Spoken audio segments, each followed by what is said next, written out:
It doesn't seem like it's going there. Do you want me to? It doesn't seem to be going. Try it. It will not set up your home stereo system. So, Yeah, I think it's going on there. Joe, do you want to take a look? Sure. I don't see anything moving.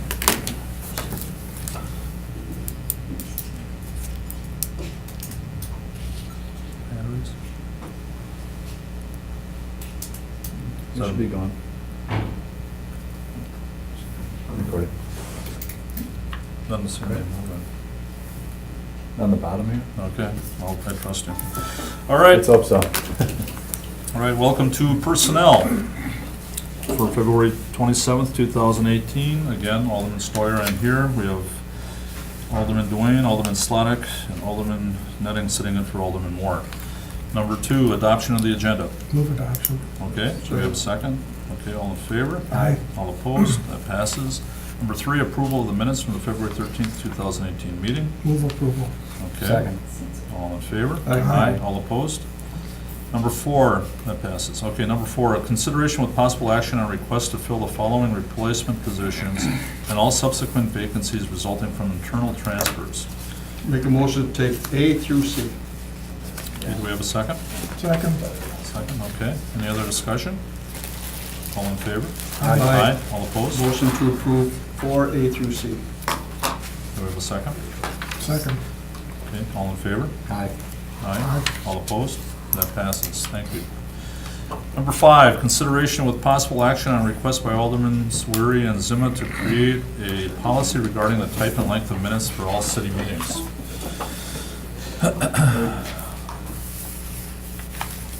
So, All set? yeah, why don't you, Throw it at us. yeah, throw it at us. Spring training, we can take it. Mike, sorry. Is the flash drive like, Yeah, I don't feel flash I don't think drive. it's showing up.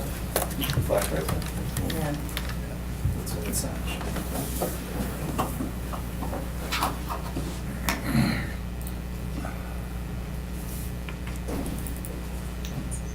Let's move it right to hard drive. Okay.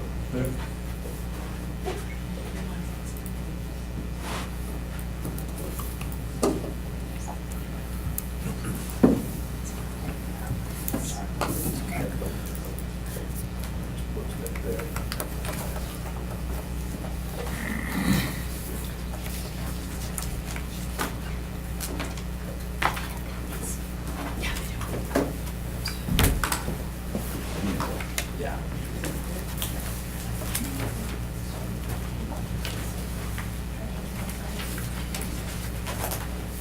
This isn't gonna restart on me, is it? Is it okay?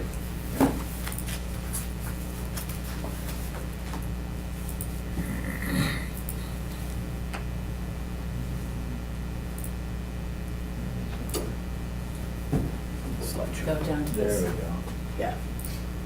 Thank you. All right, so I know there was a communication put in to talk about minutes, and we've been talking about minutes for a while now. And I think the question was always about what are we gonna do with the minutes? We have new software coming in for our agenda management. How's it gonna work with the software and with our minutes? So I think some of what we did was we talked to staff members, we also talked to the other person and heard your concerns and your questions about it. I think what we're trying to look at are a couple of issues here. Is I think the first one is to make sure we have legal compliance with our minutes, to make sure we're compliant with the law, and also make sure that we have transparency with the public with that. I think the second issue is to make sure that it's user-friendly for all the persons and that you guys have the information when you need it, when you're making decisions at meetings. And I think the last thing we're looking at is we want to make sure we have efficient use of our staff time and taxpayer dollars is what we're looking at. So how do we balance those 3 issues? So what we're going to talk about is our current reality of what we're doing right now, how we do our minutes, and I guess the staff time we put into it, how we're recording the minutes, or excuse me, the meetings. And then also Civic Clerk, the software that's going to be implemented soon. And then we're going to show you our proposed policy that you guys can choose to adopt however you wish, and then go through the questions that some of you had that we have answers for. So for the current reality, we're going to talk about recordings of the meetings, and then also council minutes, summary minutes for our committees, and then how we distribute those to all the persons. So for each committee and council meeting, we have video recording, like we're doing right now. And we also have the audio recording as backup, and we hope it's working today. And then we have the videos that are uploaded the next day. So for our council minutes, these are the minutes you guys get after our Tuesday council meetings. These are created by staff, and you do have a handout of those in front of you if you want to look at it. You guys have seen these hundreds of times. So these council minutes, they include the item, the motion, and the motion has the wording of the motion, the name of the person who made the motion, and then it also has the name of the person who seconded the motion, and then it has the votes, which is for either voice vote or recorded with the screen. And then we also have the names and addresses of members of the public who spoke or filled out a comment form. These are what we consider our legal minutes. This is what we need to comply with state law. So then with the summary minutes, what we have here is, these are the minutes that we have for committee meetings, like P&W, Personnel, Finance. And we have 16 staff members that create these summary minutes, and we have some examples for you as well. So each staff member that we talk to said that they'll spend between 2 and 4 hours creating a summary minute form for 1 hour of a meeting. So you can see that that's a lot of time that takes up for our staff. But in reality, what happens is it sometimes takes much longer than 4 hours because their jobs aren't to focus on transcribing minutes. They also have other responsibilities to do. So they get interrupted and things happen where it can take longer than 4 hours to transcribe summaries for a 1 hour meeting.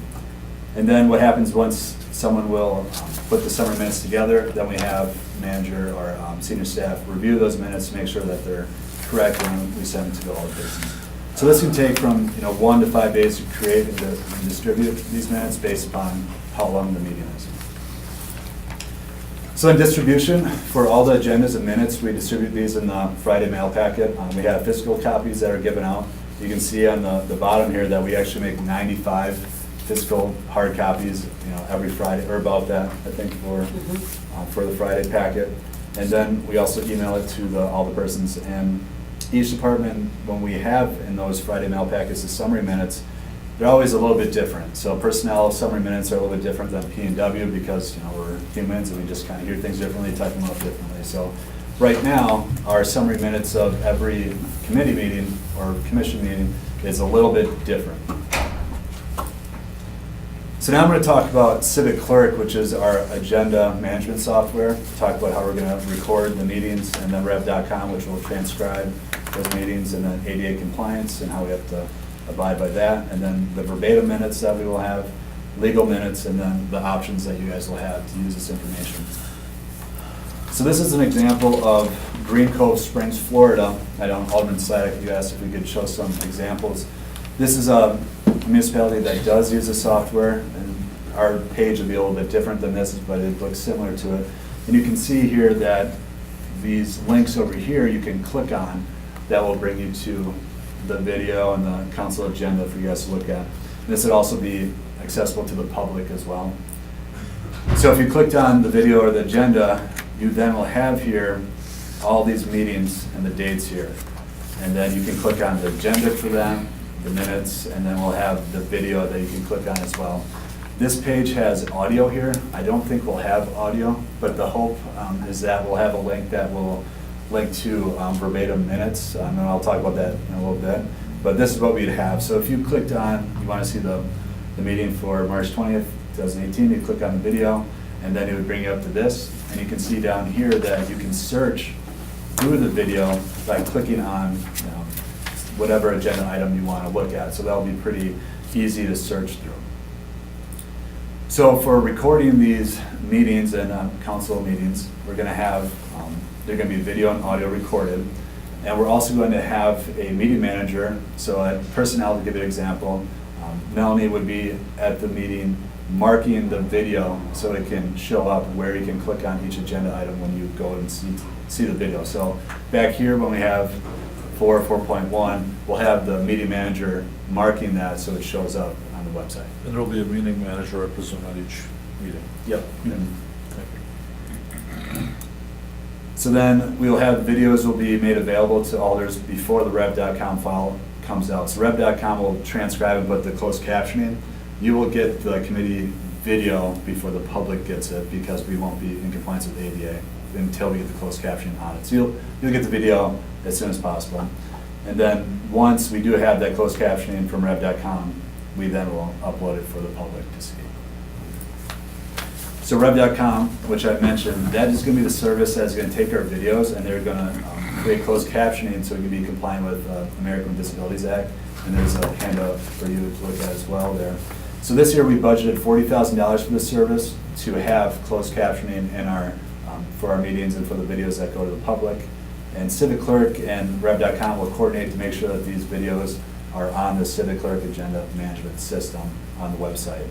So then what will happen is staff, probably myself or whoever's designated for each department, will review their designated committee, those rev.com files, make sure there's correct spellings. And sometimes it's just acronyms that are used that the people typing them won't be aware of, and just make sure any specialized terms get in there and just the review. And that should take about, probably, depending on how long the meeting is, probably less than an hour to go through and look at. So like I said before, with ADA compliance, every municipality has to be compliant with ADA, or they have to refrain from posting videos or audio of public meetings. And rev.com, which will provide this closed captioning service, is 98% ADA compliant, which is guaranteed and which complies with the ADA. And all videos published within the city must be ADA compliant, and then with the closed caption that's required. We will have that service through rev.com, which will be very helpful. So one of the issues that came up when we've brought up the minutes before was, why can't we have verbatim minutes, and what can we do to provide more information to the alders? I think staff responded with, well, we're doing these summary minutes, it's already taken us a long time to do that. If we have to do verbatim minutes, it's going to take us even longer to do. So what's great from rev.com is when they put in that closed caption for our videos, we're actually also going to have the transcript that you'll be able to print out and use, and that will be given to the alderpersons within 1 to 5 days for you guys to look at, which is the same amount of time that staff has for summary minutes. And like I said before, when you look at the summary minutes for every committee, each one's a little bit different. When we have verbatim from rev.com, they're all going to be consistent and they're all going to be about the same. And with verbatim minutes, I believe they'll be in an electronic format where you can search them just like you would the PDF. You use the find tool and you can search for words if you want to look for a specific item. So then talking about what are the legal minutes. So for our committee meetings, they'll be very similar. They'll be the same as our council meeting minutes. This is what is going to be used to be compliant with state law for our legal minutes. It's going to show the item, just like the council meeting minutes.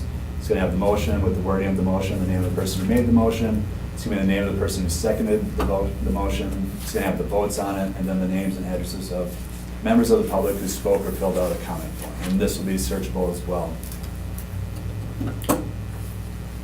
So with this new software, we want to make sure that the alders have this information. So with all this information, the alders and the public will have the choice of looking at the legal minutes, they'll have the choice of reading the verbatim minutes, or watching the timestamp video. So to just kind of walk you through an example, let's say there's an agenda item at a committee. What you could do is, after the committee meeting, you could, well, first of all, you can attend the committee meeting. It doesn't prohibit you from doing that, from being there in person. You can then also just watch the video afterwards the next day, and that's all you need to do. Or you could wait until the legal minutes come out, like I said before, that are just right here what we get from the common council. Or you could wait until the verbatim minutes are available from rev.com, and you could read through all the verbatim minutes if you wanted to. And obviously you can do a combination of all of those. You can watch the video, you might want to see an item where you want to read the verbatim minutes and take notes on it. You could watch the video and then go to the verbatim minutes and print off just one item that you need that verbatim language on. So there's a lot of, it's very user friendly, and it gives you a lot of different options for what you want to do to use this information. So now this is the policy that we have come up with and we're proposing. the policy would be that our minutes are going to be the legal minutes that we have for the common council. And it's also going to be the video that is marked and with the closed captioning. That is what we need to be compliant with state law. But on top of that, you guys will get more information, like I said before, where the alders and the public will, from the new system, you'll still have verbatim minutes, or excuse me, you'll now have verbatim minutes, and you'll be able to search the agenda, legal minutes, and videos as well. So the policy is going to be what we need to be compliant with the law, but then this new software will give you more information that you guys can use. So these are some of the questions that alders who I met with, Celsi and myself, came up with, and we just want to address those. And obviously, if you guys have more questions at the end, you can ask them as well. So how many years of agendas and minutes will be available on the new agenda management system? 20 years, but we're going to go backwards. So I think anything before 20 years will be hard copies. So then can the verbatim minutes be searchable for easy access? The answer to that is yes. We'll be able to, it'll just be like a PDF. You can search through that, the verbatim minutes. Can alders, board members create notes on e-files? So there'll be a notes section when you're looking at the agenda management software. You can create notes on the software that you can use for your own use. So you might be looking at an agenda. Before the meeting, you want to put some notes on you want to bring up, or during the meeting, you have notes that you want to put down. That will be available for all the persons. And then the question was, can documents be scanned in the software and saved? So if a member of the public came to a meeting and had some documents to hand out to all the persons, we can then keep that and then upload it to, the answer is yes, we can then upload it to the software. And then will there be hard copies available for the public? So if the public, for some reason, didn't have access to the website to look at it, or they just didn't do it, we will have hard copies at meetings for the public to come in and grab if they want it. And for all the persons who may want to print off, let's say, verbatim minutes or any agendas, they can always come to City Hall and they can have it printed off, or you can print it off at home. So how will the committee and council packets be distributed? So what we do now is it's a Friday mail packet. We're going to have the Friday mail packets going to be available on the website for you guys to look at. And then those who have access to the detailed packets will continue to have that access as well. Because there's some committees where the information is given to all the persons that's not included in the packet, that the access that you all have to the website, you'll be able to see those detailed documents that the public would not be able to see. And then there will be a public view that they can see the agendas that they are able to see today. Some more questions were, when will the training for the alders occur? So the end of March, we're going to have trainings for the alders to learn how to use the software. What are the backup systems for the software, and what will happen if something breaks down during the meeting? We'll have audio backup like we're using right now. We're also going to continue to have this video recording system running as well. And then if there's any other issues that come up, we'll just handwrite whatever motions and votes come down, and we'll have to upload it from handwritten notes. So what happens during closed session? What we'll do is, it's really no change for our current practice. Once we go into it, we'll pause the audio video. When we enter into closed session, then when we come out, we'll turn the recording back on. So what entity governs the form of minutes that must be taken? That's the state of Wisconsin. Who will the meeting managers be? They'll just vary by the committee and the department head who decides who that will be. And the staff will be trained on the new system as well. So now we're going to talk about the cost of Rev.com, which is doing our closed captioning and our verbatim minutes. So in 2017, we had 400 hours of meetings, and 400 hours equals 24,000 minutes. Rev.com is going to charge us $1 per minute for their transcription. So the total cost of Rev.com will be $24,000 if we have 400 hours of meetings in a year. This year we budgeted for $40,000 for that service. So the cost of summary minutes that staff would put together versus what Rev.com will be offering. So like I said before, for every 1 hour of a meeting, staff puts in about 2 to 4 hours of summarizing those meetings. So you can see here, and what we did was we took the staff members that summarized the meetings, we looked at the wages and we looked at the benefits, and this is the average rate that we got per hour for them. So if there was 800 hours that they put in, so that would, which is not very likely. So that means if we had 400 hours of meetings for the year, and every staff member only took 2 hours to summarize it, which is not likely, we would spend about $25,000 on that. Rev.com will cost $24,000. If staff takes about 1,200 to 1,600 hours to summarize the minutes, for 1,200 it'd be $38,688, and the savings would be $14,000 compared to Rev.com, which is again $24,000.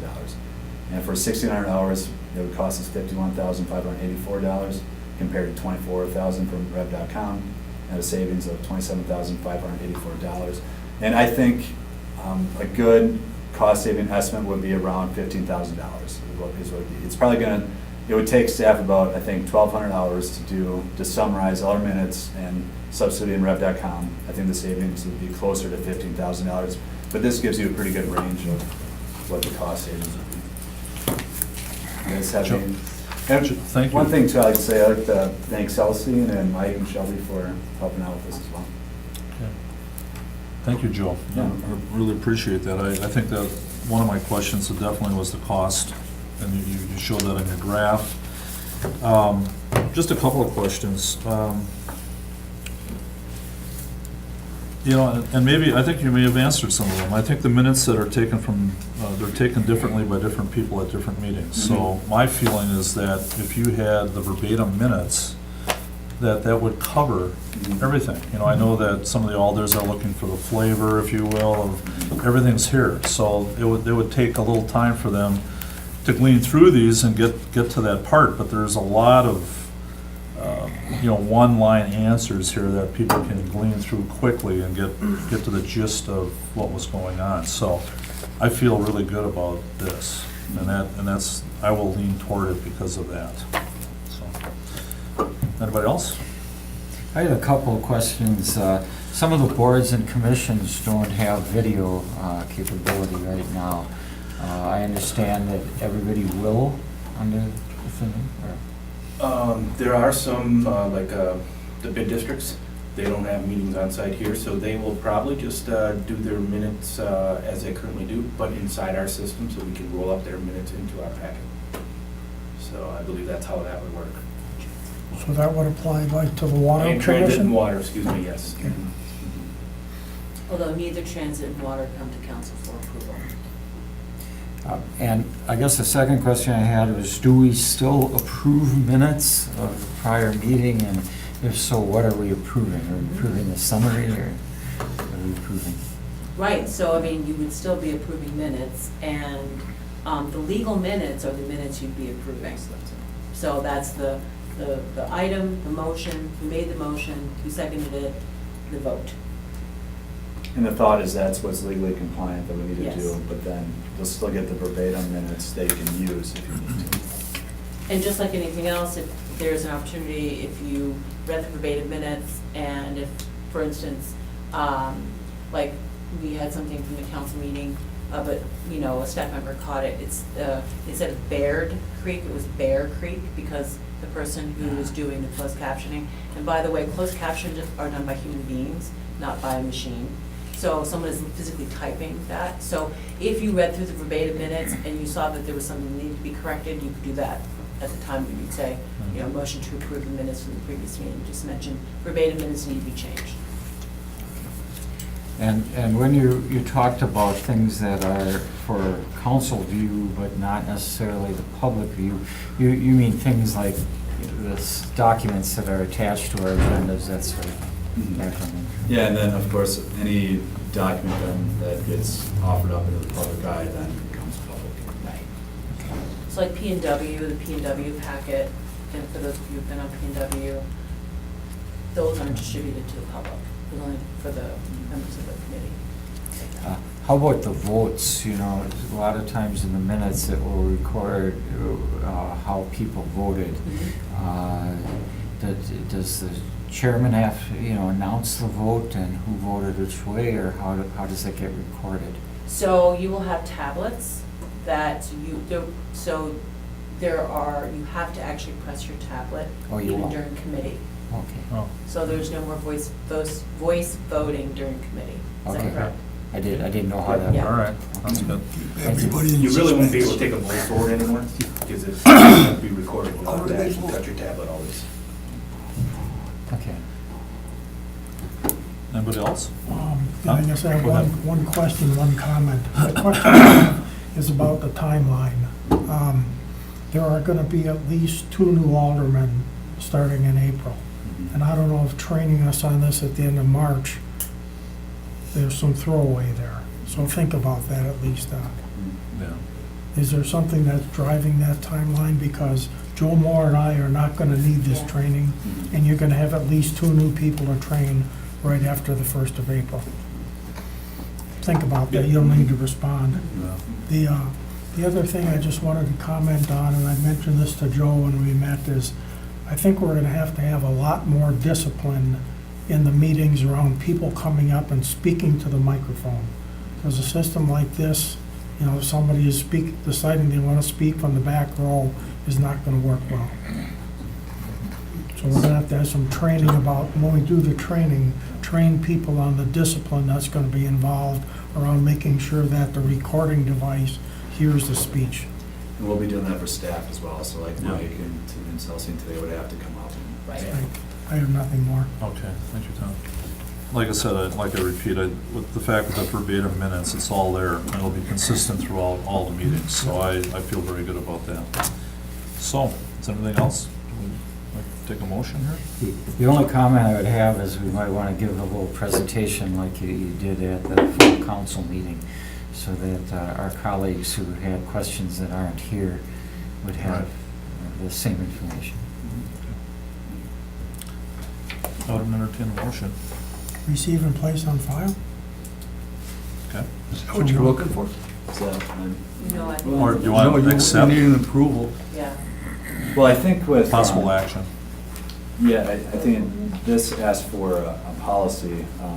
I know, like we've said before, there's kind of a software aspect of it and the policy aspect of it. And I believe the software's been approved, I'm not sure or not. So I Yeah. guess it's up to you guys if you want to move forward with developing a policy or how you want to do that. I move to adopt the policy as Okay. presented here. Do we have a second? Second. Alderman Nenny, any other discussion, all in favor? Aye. All opposed? That passes. Number 6, consideration with possible action on report of routine personnel actions for regular employees. Move to receive and place on file. Do you have a second? Second, but I have one question. Okay, go ahead. Joe, the letter that we have, the first thing in our packet, the letter from Peggy, articulates that there were 2 resignations, one on March 2nd, one on March 1st. And then the report for routine personnel actions only shows one of those. Why did they not both show up?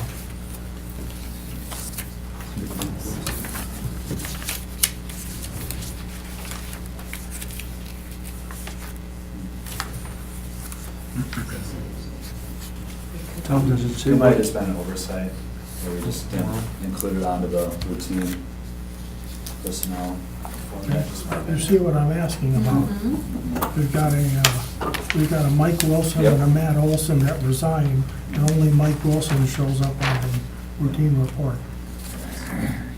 That's fine, let's go ahead and pass it, you can Well, touch it up if you Touch need it to up, later. okay. Thank you, Thomas. Okay. Besides that, all in favor? Aye. Aye. All opposed? It passes. Move to adjourn. Move to adjourn. Do we have a second? Second. All in favor? Aye. All opposed? Thank you.